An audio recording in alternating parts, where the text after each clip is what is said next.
for now, it's my great pleasure to bring to you, to introduce you to this first topic that we're going to discuss on economic interdependence.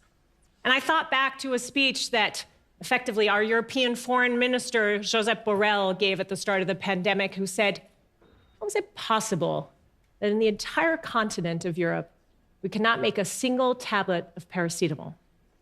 And that begat, I think, for the Europeans, this reflection about what do we need to bring home? What must be nearshore? Is nearshoring, is protectionism, even for the good fight, the right way to go? Or, in fact, must we lean further into interdependence and into interconnection? We used to think, and this was the glib version of interdependence theory in international relations, that countries that had McDonald's would not fight one another.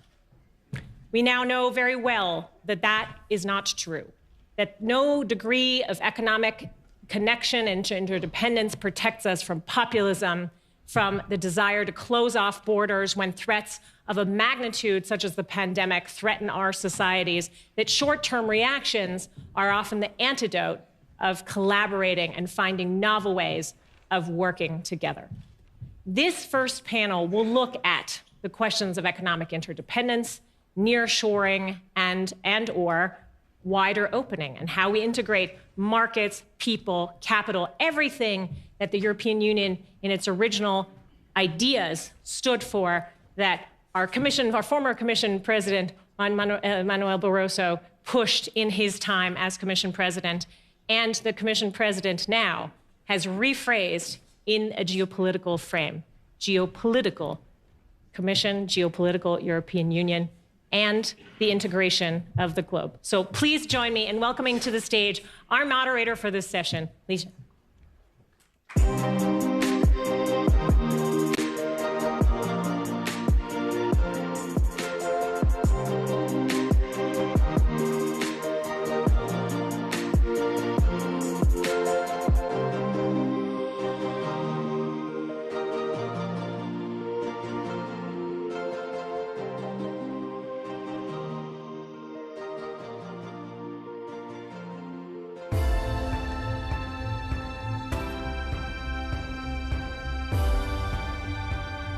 Speakers to the stage as well. Yeah. I'll be the first one to say this, and I know this will be repeated many times throughout the 2 days, that feels unreal to take back to the stage in St. Gallen and please to be here with you all. Okay, take your seat, please. So good morning, everyone. I'm Li Xin from Caixin Media, and Catherine has already laid out the topic as well as the importance of our topic today. I'll introduce you our two distinguished speakers who are highly qualified to answer those very important and very tricky questions at this very historical moment. Sitting on the right side of me is Mr. Karl Gernhardt, the executive chairman of Kuehne Holding, and he's a leader in logistics. I know he has footprint in 125 countries. So speaking of interdependence, and speaking of the hedge against what we are facing in a more fragmented world, and also a disclaimer that Karl has been the leader of tomorrow at St. Gallen Symposium more than 30 years ago. So he's representing also the intergenerational link. And also, on the far right side, we have Honorable Boholo Kene-Wendom, the African economist, also the former Minister of Investment, Trade, and Industry of Botswana. And she also held a record that still hasn't been broken, that she is the youngest, not just the youngest female minister, but the youngest foreign minister in the entire African country, African continent. So we hope that record can be broken soon, but yes. So with that, let's jump right into the questions. What happened in the last 2 years that would change what you work and how your vision is in terms of the interdependence of the continents, of the countries, of the world we're living in? Let me start with Karl. Thank you. First of all, let me start with a framing of my thoughts. I would not consider that globalization, global trade, interdependency is on a crisis mode. We are in trouble, yes, but we are not talking about crisis. And I want to explain it with a short back-looking to what happened in January, February 2 years ago. Everybody was talking about the beginning of the COVID crisis. None of us expected that it would hit us so hard. And furthermore, none of us considered this problem as solvable within a short period of time. Logistics, the business I'm in, and I have a little understanding of it, we managed to get all these PPE to those people who are in need of it. The logistics, together with the pharmaceutical industry, managed to get the vaccine to more than 3 billion locations in the world. So the global system is going to function, but the global system is endangered by aspects which are new to us, which are giving up ideals of the past, ideals of collaborative solution seeking, because we started to nationalize issues. COVID has shown as well that we are not so rooted in a globalized idea of looking for common goals, but that we are very close to starting again national and regional aspects at the forefront rather than in the global aspects. This comes alongside with the political nationalization, be it Mr. Trump, be it Hungary, be it Le Pen in France or wherever. And we must learn that we get back to the situation before the COVID period, that we are reconsidering once again the only solution for the largest problems of this globe are that we are working together. And so far, I appreciate and bow my head in front of the committee who has chosen exactly that issue. Collaborative means we have to understand that we are not going to optimize our small unit, but we have to optimize a global issue, that we should not think regionalization is the solution for what is going on at the moment. No, it's just the opposite. We must get back to understand resilience on a global level, not on a company level, not on a national level, and not on a regional level. Otherwise, we are giving up what we have achieved in the past decades. And let me rephrase, because Peter was mentioning 51 years ago, Wolfgang Schürer and his colleagues started with this idea of the Gallen Symposium. And actually, it was the same year, if I'm not totally wrong, Wolfgang, that the first conference on ecological aspects in Stockholm was taking place. And during this first international conference on ecological issues, global issues, Mrs. Indira Gandhi left the conference because she was not willing to accept what the Western countries, and especially the Europeans and the US American representatives, told her that she has to limit her level of energy on the cost of the efficient and effective and production sites in the Western Hemisphere. And this was exactly the first step into an understanding that if we are not accepting 100% that we are trying to collaborate, that we are trying to find a common solution, we are at the end of optimizing our environment. And in that sense, I'm more than pleased to have that chance to discuss the issues of how to optimize within a region, within a smaller scale, rather than in what we should always aim at on a global level. Thanks, Carl, for laying the foundation of our discussion. Let me turn to Bohono. Like Carl said, the regionalization is not the solution, the global system still functioning, but is regionalization the increasing reality you see from Africa perspective? Right. Thank you very much. It is a pleasure to be back here in St. Gallen. I think this is my 4th time participating. And I, too, was a leader for Tomorrow. And then they found out I was minister. Then I was straddling between being a global leader and a leader of tomorrow. Yeah, the leader of both worlds. Yeah, so at the time, it was a little strange position. I still find myself in that position. And I am hoping, of course, as you said, that I will lose that title very soon as we get more and more young leaders into politics and into governance. But to respond to your question, I think that the global structure for negotiations and doing business, multilateralism, was already under threat pre-COVID. Already we were talking about the US-China trade war and how that's affecting multilateralism, how it's affecting the way that investment and trade are flowing across the world and the relationships ensuing thereafter. And so what COVID really did was just exacerbate some of those issues.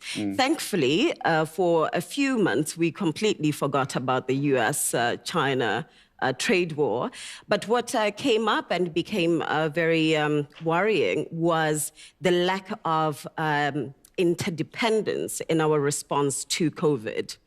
And that truly became another crisis in its own, because what it showed for us is that multilateralism only works under comfortable situations. And instead, when it's supposed to truly work under a crisis, we completely folded and started being more protectionist, started looking more inward and not really advancing the core beliefs of multilateralism. And, the legitimacy of the multilateral institutions or multilateralism was brought into question, and I'll say particularly from the continent's perspective, because now we didn't have access to PPE, there was no access to medical equipment, then there was no access to vaccines, as you know.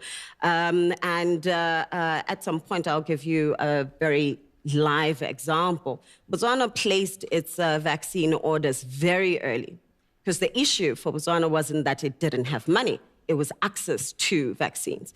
But we only started getting our vaccines around July, August 2021, when already the death rates in Botswana were increasing and, it was becoming quite unmanageable. And the issue is not finance like others. It was access to vaccines. While other countries were hoarding over 150% of what they needed for their own population. So in that regard, we saw a further degradation of the multilateral system. Now, that said, I'm not here to come and say it therefore means that we should forget about multilateralism. We have folded under the pressure, so going forward, we should be more unilateral or regional. I still believe in the multilateral system. I, however, believe that you can use regional blocs to build towards a stronger multilateral system.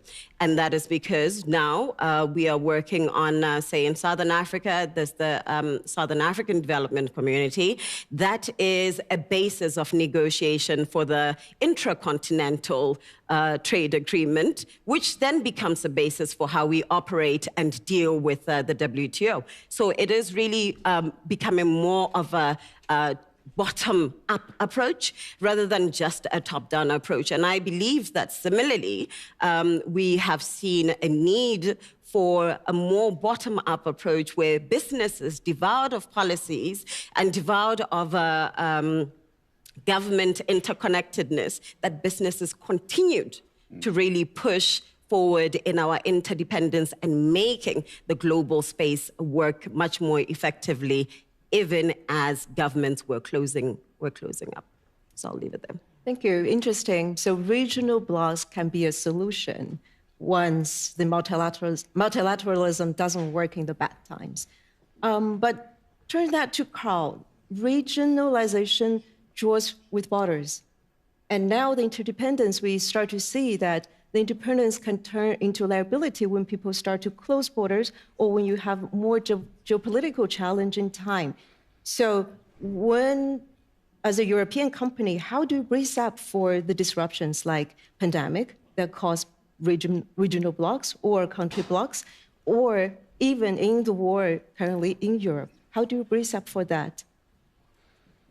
I would have an answer to that question. I think I would be more than happy to share it with you. But I think, and picking up what you are just saying, the question how we are getting back to this unilateralism and to understand that an optimization on a too small degree of the issue in itself is the main question. How do we get back into that understanding that we have to facilitate all the benefits of a globalized world and to all the regions is by far more the question than anything else. And I think that from an individual point of view, it's absolutely clear that a company like producing fast-moving fashion starts to think about this interrupted supply chains by nearshoring their production and getting back from Vietnam, which by to European countries back again. Companies like Inditex or Uniqlo are excellent examples how fast they could move their production sites and supplying their main markets. But on the other side, and we realized that regions like the African continent or especially China was disconnected from global trade. And not only because politicians has taken the decision, but as well that we realized that infrastructure for a globalized world is not sufficiently enough established. So the COVID crisis and the actual situation with all the resolutions against Russia was a turning point of understanding what are the real needs in order to comply with our idea of an globalized world which is able to share wealth, which is able to share quality of life, and which is able to solve those global issues like sustainability, fairness, and social acceptance of what we are doing day by day. And maybe it's a little bit too much of facts and of individual issues, which is bringing up the situation that none of us is able to sort that out, that issue. I've done my calculations shortly before this morning to give you an understanding what is happening right now with the lockdown of certain harbors in the world. And if I take the port of Shanghai only, which is the largest port globally, there are at the moment 160 vessels waiting for clearance. 160 vessels doesn't sound too critical. And those 160 vessels stands for 800,000 TEUs, containers. These 800,000 TEUs stands, if you put them in a row and try to truck them to the markets, and it's a line of 3,200 kilometers, truck by truck by truck by truck, 3,200 kilometers. So you understand, this is only the waiting line in Shanghai. What kind of disruption is now taking place at the moment in the world? And if you add up, and we are talking about 2.5 million waiting days per TEU, 2.5 million waiting days only for Shanghai. Waiting for certain parts which are needed in production, waiting for food supply, waiting for PPE.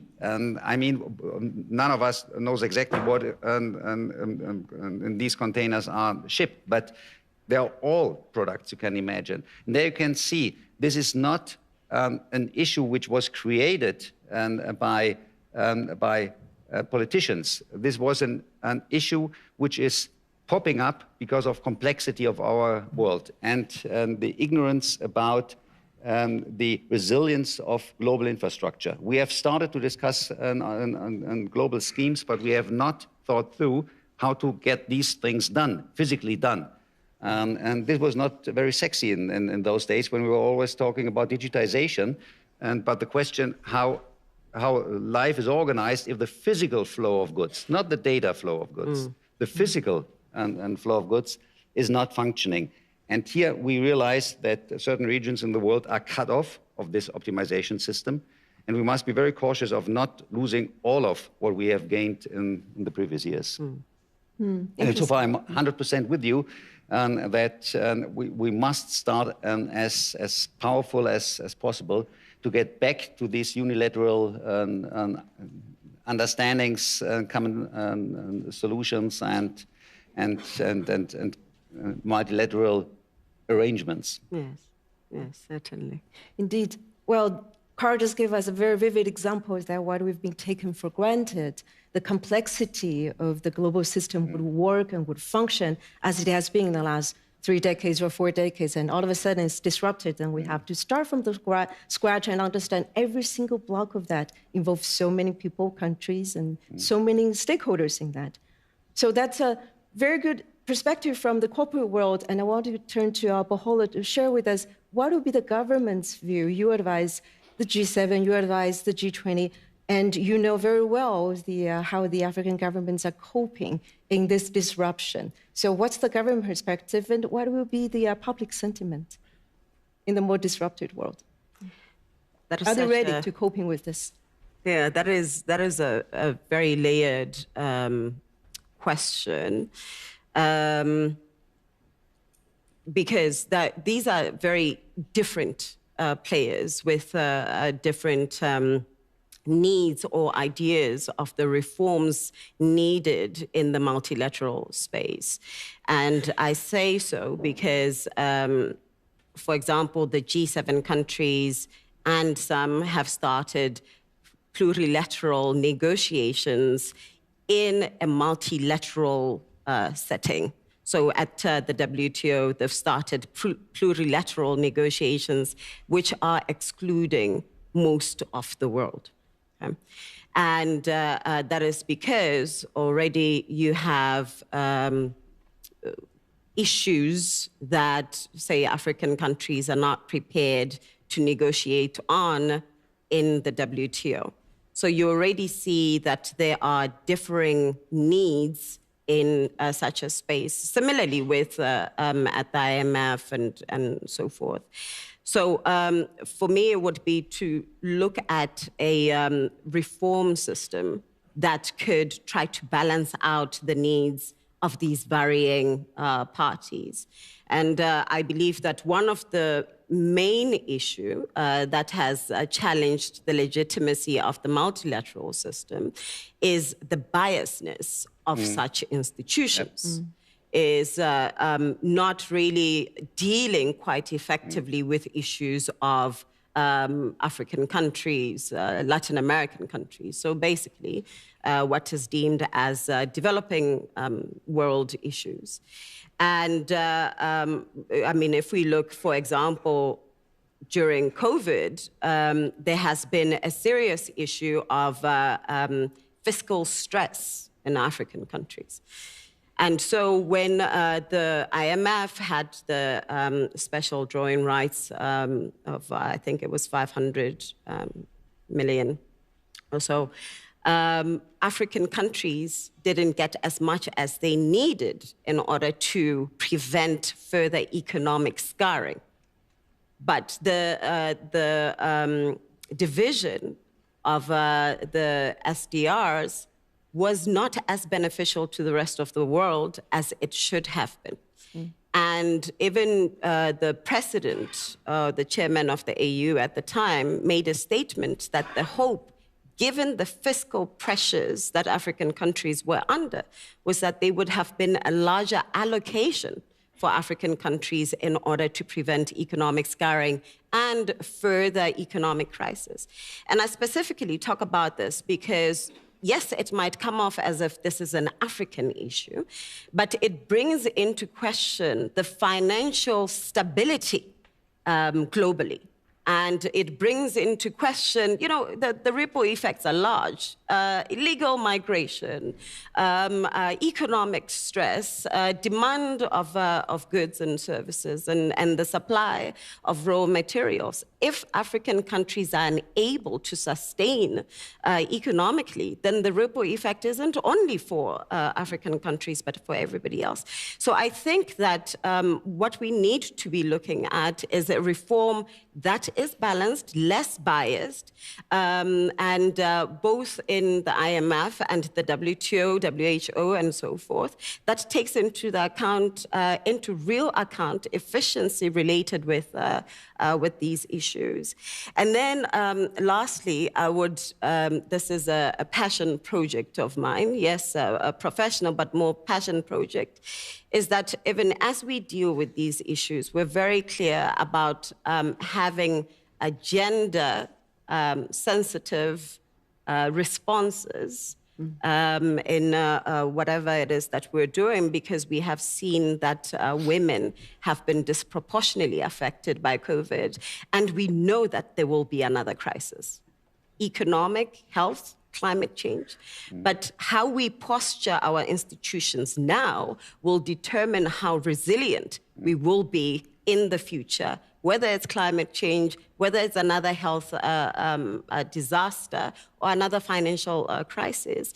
And it really needs that we wake up to the necessary reforms now and secure even for future generations. And that's when we also start really talking about creating funds that are special to ensure economic success for the future generations. And if I may ask, what kind of institution you see in the role of applying or formulating these new proceedings? Is it the political? Is it the individual? Is it the regional dimension which is able to push for that? Well, yeah, as I mentioned, I still believe in the multilateral system. So I think... For example, the WTO, for example, and the... So I think that the reforms that we need to be talking about, or that need to happen, should be at multilateral space. But to further ensure resilience of regional blocs, we need to see more growth in that space as well, which is why the AFCFTA will be much more relevant going forward, because that's where we're going to start really working on the infrastructure you were talking about, infrastructure investment to push for more interlinkages in trade within the continent, and facilitating even outside the continent. Because if we build more ports, then it's not only for intra-Africa trade, but it also enables companies like yourself. Just an example, 30% of the food export of the African continent is not getting to the markets due to poor logistics, 30%. So the inefficiency of the system, the inefficiency of the infrastructure should be a target of all of us to improve. And it's not the question whether the African countries are able to create their own infrastructure. It's our obligation to put our knowledge into that, to put our money into those areas, because we cannot solve a growing population need by just looking away if we don't have the infrastructure being necessary for supplying the whole globe.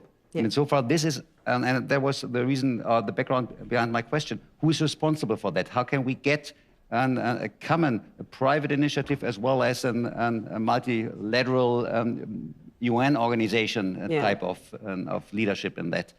But we have to do better than in the past, and we have exactly to cut off the laziness of the last 2 years and multilateral initiatives. Yes, I mean, I absolutely, if I may, because now we've left you out of this conversation. Sorry. You know, that to focus a little bit on your question about the African continent and African countries, the collective in that space. So if we're talking about infrastructure, right now there is a PIDA under the AU, so this is the Infrastructural Development Agreement. And then there is what the EU just recently published, and its name is disappearing from my mind, but it's also focusing on infrastructure development in the continent. Then, of course, there's Power Africa from the US side, and then there is from China as well. So these are also fragmented, and what we're hoping that the AFCFTA and PIDA and NEPID would do is bring these together to speak to the focus areas of infrastructural development and deal with this annual, I think it's estimated to be about $100 million deficit for infrastructure development in the continent. But you have all these fragmented parts that need to be more coordinated, whether through Afrexim Bank or the AFDB, but to make sure that we are getting the infrastructure where it's needed and to unlock trade and investment possibilities in the continent, but in relation to the global trading arena. Fascinating. And thanks for taking over the moderator's role. That's a dream of a moderator, to have the speakers asking questions to each other. But that was fascinating. I want to follow up with one thing. Is you mentioned that within the blocks, you can have a lot of solutions to that. And the multilateral platforms, like you said, is problematic. They should step up when during crises like this. If you want to fix them, or if you want to have them earn back their credibility or even relevance, what should be the starting point? I think the starting point should always be and I'm liberal by education, so the individual transaction. I'm a little bit hesitant to believe that from a bird's eye perspective, we're able to solve these issues. And insofar, I'm a little bit critical about the WTO, because I think it's over administrating the whole process rather than to get their foot on the ground. And I feel that the representatives of the companies themselves should start to act, because at the end of the day, the market will always be more powerful than politicians. It's at least my belief. And in that sense, the tipping point is always a decision taken in the boardrooms of an individual company, taking over the risk and in order to supply regions and to understand the global framework of the dimensions we want to stabilize. You know, if I could just add, I feel like so Jack Ma, like saying, if a government is already doing it, then there's no need for business to keep doing it. Yeah. And I feel like that's what you're saying, you know, with or without government, businesses must continue. And because the opportunity is there, they must. Now, government should be in the business of facilitating businesses, not be in the business of doing business, which many times we find ourselves stuck in that little bit of a dichotomy. And so yes, we question even if the WTO will survive, you know, post MC12, which is in July. My hope is it does. There can be good that can come with reforming the WTO. But the world is moving on with or without the WTO. You know, there are all these trade agreements that are happening around the world because it is seen that issues are not moving forward at the WTO. But you know, I think COVID showed us that we need more collective responses than unilateral. And so where we can, we should really work hard to protect such. And I just wanted to also add a little bit that I think, you know, there's been a little bit of a lucidity for all of us about the importance of every region in the global economic system. And I say that because, you know, at some point when the invasion into Ukraine happened, there are parts of the continent that were not bothered by that because there are crises in, you know, in Mali and Chad and so forth that are also happening. So why should this be the only issue that we were focusing on? And what we are seeing now is that the economic ripple effects. As I said, if you don't focus on African issues, there'll be large economic ripple effects. If you don't focus on Ukraine issues, there'll be large ripple effects. And we're seeing that very strong interconnectedness in how we do business and in the impact of very basic livelihood issues, because this has now become a bread and butter issue. It's not only a global political matter or a global security issue, but it's gone down to even those that don't even know where Ukraine is, And I think it really rises and elevates the question on the credibility of the UN, how it plays its role in creating safety and security for everybody, but in also playing a much more mediatory role in creating stability in the world. Carl, how would you see that? I think you're right in terms of that we should not forget that there are a lot of other spaces where crises are occurring, like Ethiopia, Mali, you mentioned it. We should not forget that that we have a responsibility in those issues as well. Nevertheless, I think, if I may say, that the Ukraine crisis has a by far higher potential of give a disorder to the whole globe than the other crises we have experienced, even the Afghanistan crisis. And I feel, once again, responsible as a businessman to give clarity to the price we are willing to take in order to fight that political direction of the Russians, and by just saying no to the energy of Russia. And I'm somehow wondering why business people are still trying to get around with their own P&L and trying to optimize and sneak here and sneak there and around those sanctions, while not understanding that the only way to stop that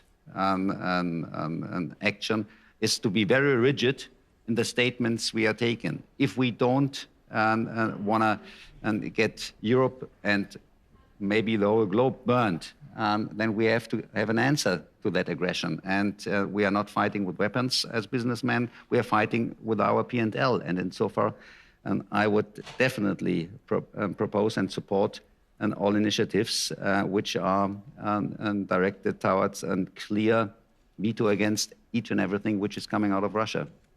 Well said. Yeah, so don't get me wrong. I'm not downplaying what's happening in Ukraine. No. But what I'm saying is, and the way that the international community has responded to the crisis in Ukraine, for example, the IMF setting up a grant fund in order to deal with economic resilience of Ukraine, we're hoping that then becomes it becomes the order of the day. If an economy is under stress and crisis, because whether it's an internal crisis or war, or there's an invasion from another country, that we see the desperation of the population in that country, that they too deserve an international response that sees a grant as equally important.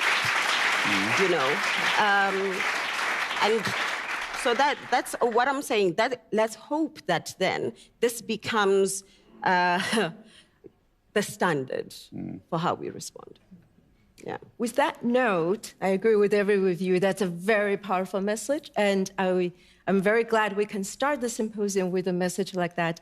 We are about to wrap up our discussion, but my last question is actually putting our discussion and the two of you, our speakers, in a more longer time frame.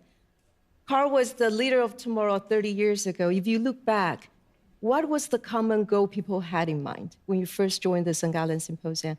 And what is the pressing issue they have in mind today when you come back in the wake of the pandemic, the war in Ukraine, and all the disruptions we see and all the uncertainties?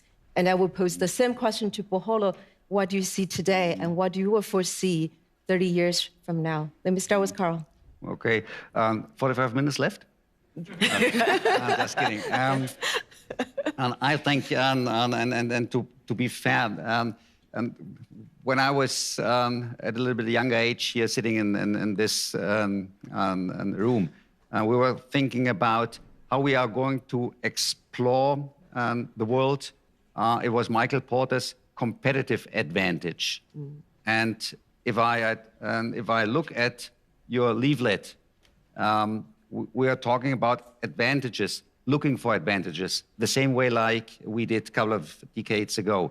But it's not, and this is the main difference to when I was, sorry to say, younger and I was on my educational starting point. It was competitiveness and what counts. Nowadays, you are by far more ahead in terms of solving global issues, of solving or looking for relevance in your world than we did, than we was in those days, because you are talking about collaborative advantage, which is a major step forward. And I would love to have the same tagline for the 100th symposium, because then I'm more than happy and I'm eased that we have understood that multilateral solutions are always the only, the best, and the most stable way of attacking the issues, which will be whatever, and I don't know. But as long as we stand together, we will achieve that. And so far, thank you very much for making this tipping point in your tagline already. Very excellently chosen. Thank you, Carl. And Poholo, you have the last word.